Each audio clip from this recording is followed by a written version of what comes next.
Nhưng ta nhờ chu bật tên này sầm nô mỗi đại bong bồn khmaiយើងក៏តែនិយាយមកកាន់ខ្ញុំចេះសាសនាណាក៏ដូចជាសាសនាណាល្អដូចតែគ្នាខ្ញុំគ្រប់គ្រងនៅក្នុងកំណត់ហ្នឹងប៉ុន្តែនៅក្នុងចំណុចមួយ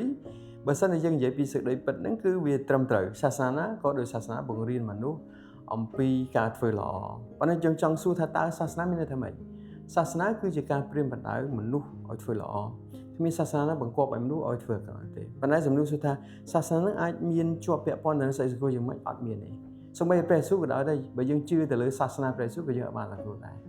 អញ្ចឹងព្រះយេស៊ូវយើងអត់ជឿទៅលើសាសនាប៉ុន្តែយើងជឿទៅលើតួអង្គព្រះយេស៊ូវដែលជាតួអង្គនៃព្រះដែលអាចសង្គ្រោះយើងបានមានទ្រឹស្ដីមួយឬក៏មានគេហៅថាពាក្យមួយដែលគេនិយាយថានៅក្នុងពុទ្ធណាបាបបុណ្យ100សំពៅបាបចូលមួយទៅនឹងលិចលង់អស់បងប្អូនយល់យ៉ាងម៉េចដែរតើតើនឹង clear នេះខ្ញុំលើកឧទាហរណ៍មួយត្រង់ចំណុចដែលថាមានបុគ្គលម្នាក់គាត់ជាអ្នកដែលល្បីនៅក្នុងសង្គម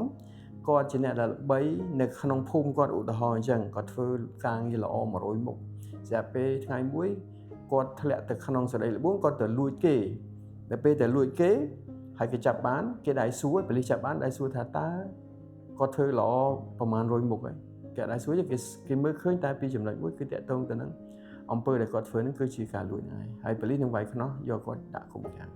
ដូចគ្នាដែរនៅក្នុងកាពីអេសាយបាននិយាយថាអំពើល្អរបស់យើងដូចជាกระดาษចឹងกระดาษជូតចឹងជាទូទៅកណាត់គេមិនដែរលាងហើយយកមកជូតមុខវិញกระดาษមានឈ្មោះថាกระดาษជូតតុជូតអីចឹងទៅអញ្ចឹងសរុបសេចក្តីមកសាសនាមិនអាចជួយសង្គ្រោះបានដែរតាមរយៈព្រះអង្គម្ចាស់ព្រះយេស៊ូវគ្រីស្ទព្រះអង្គជាតួអង្គនៃសេចក្តីសង្គ្រោះ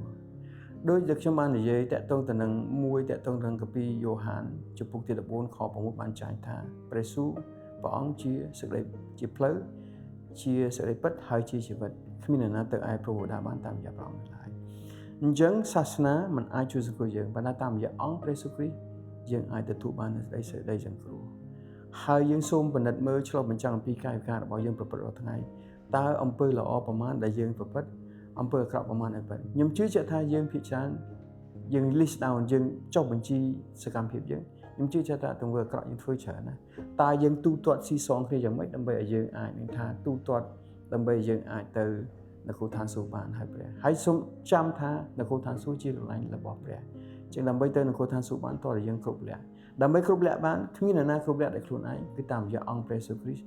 ដែលព្រះអង្គសគត់ដូចជាឆ្កាងហើយព្រះអង្គបានប្រទានសេចក្តីសង្គ្រោះដល់យើងតាមរយៈគ្រាន់តែជឿព្រះអង្គទទួលស្គាល់ថាយើងជាមនុស្សមានបាបសូមកម្មាទោសសូមលន់តួនៅចំពោះព្រះអង្គនឹងសម្អាតអំពើបាបរបស់យើងជាស្ថាពរយើងស្អាតនៅចំពោះព្រះអង្គ